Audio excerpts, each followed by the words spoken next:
Professional career development চ্যানেলে সকলকে জানাই স্বাগতম, শুভেচ্ছা, অভিনন্দন। আপনারা জানেন বিগত দিনগুলোতে আপনারা গবেষণার বিভিন্ন বিষয়বস্তুর সঙ্গে অন্তর্ভুক্ত রয়েছেন, দেখছেন, শিখছেন, জানছেন এবং আমার সঙ্গে কোলাবোরেশন করছেন। আজকের বিষয়বস্তু হচ্ছে রিসার্চ ইথিক্স, অর্থাৎ বিগত দিন ফাউন্ডেশন অফ রিসার্চ মেথোডোলজি কোর্সে আপনারা শিক্ষণ এবং শিক্ষণ প্রক্রিয়ার মাধ্যমে পার্টিসিপেটিভ ওয়েতে, ইন্টারেক্টিভ ওয়েতে আপনারা সবকিছু দেখার পর আজ আপনাদের জন্য নিয়ে এসেছি রিসার্চ ইথিক্স, অর্থাৎ গবেষণা নীতিশাস্ত্র। আজ আমি আছি Asim Kumar Shah, freelance consultant, researcher and sociologist. প্রথমেই আমরা ছোট একটা ভিডিও ক্লিপ দেখব।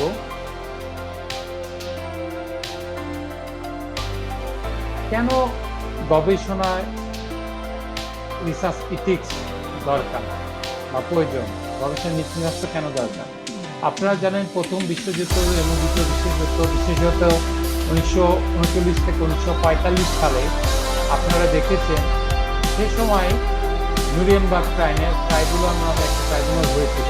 একটা দ্বিতীয় বিশ্বযুদ্ধের পর যে অক্ষশক্তি ও মিত্রশক্তি, বিশেষ করে অক্ষশক্তি যারা ছিল হিটলার বাহিনী, তাদের বিচার কার্যক্রম পরিচালনা হচ্ছে জার্মানি নুরেমবার্গ ট্রাইব্যুনালে।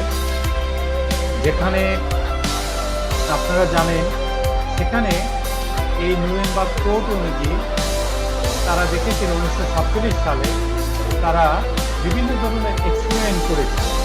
বিশেষত সে সময় তারা বিভিন্ন ধরনের সায়েন্টিফিক অ্যাপ্রোচে বিভিন্ন রোগের জীবন অন্যের শরীরে পুশ করত এবং একটা টেস্ট ট্রায়াল এক্সপেরিমেন্ট চালাতো, বিশেষ করে ক্লিনিক্যাল ট্রায়াল চালাইতো। এরকম অনেক ভয়ানক চিকিৎসা বিজ্ঞানী ছিল জার্মানির পক্ষে। সেক্ষেত্রে দেখা যাইত যে হিটলারের অর্ডার অনুযায়ী তারা কার্যক্রম এগুলো পরিচালনা করত।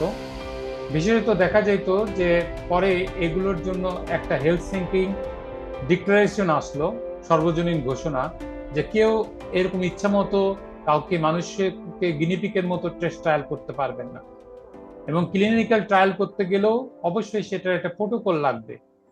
অবশ্যই সেখানে দেখতে হবে, কনসেপ্ট নোট থাকতে হবে। তারপরে দেখতে হবে সেখানে কিভাবে আপনার এগুলো রিটেন কনসেন্ট পেপার, অর্থাৎ অনুমোদন নিতে হবে। এই অনুমোদন নেওয়ার পর তারপরে তারা টেস্ট ট্রায়াল বা ক্লিনিক্যাল ট্রায়াল চালাইতে পারবে। এবং পরবর্তীতে বেলমন্ট রিপোর্ট অনুযায়ী এই ইথিক্যাল প্রিন্সিপাল বা গাইডলাইন অনুযায়ী এই গবেষণালব্ধ বিষয়বস্তুর ক্ষেত্রে আপনারা জানেন কোভিড প্যান্ডেমিক, কোভিড ভ্যাকসিনের সময়ও তারা কিন্তু এরকম পেটেন্ট নিতে হয়েছিল বিভিন্ন ভ্যাকসিন তৈরির ক্ষেত্রে। এক্ষেত্রে দেখা যায় যে তারা যে বিভিন্ন ধরনের গিনিপিগ ইউজ করবে এবং বিভিন্ন প্রাণীর শরীরে এগুলো পুশ করবে, এবং তার ক্ষেত্রেও তাদের এগুলো প্রায়র অ্যাপ্রুভাল, অনুমতি নিতে হতো। ঠিক গবেষণার ক্ষেত্রে আপনি ইচ্ছা করলে একটা গবেষণা পরিচালনা করতে পারবেন না। এর জন্য একটা ইনস্টিটিউশনাল রিসার্চ বা আইআরবি বা ইথিক্যাল রিসার্চ কমিটি বা ইথিক্যাল রিসার্চ রিভিউ কমিটি, বিভিন্ন কমিটি রয়েছে অর্গানাইজেশন, তারা এই পেটেন্ট বা গবেষণার ক্ষেত্রে অনুমোদন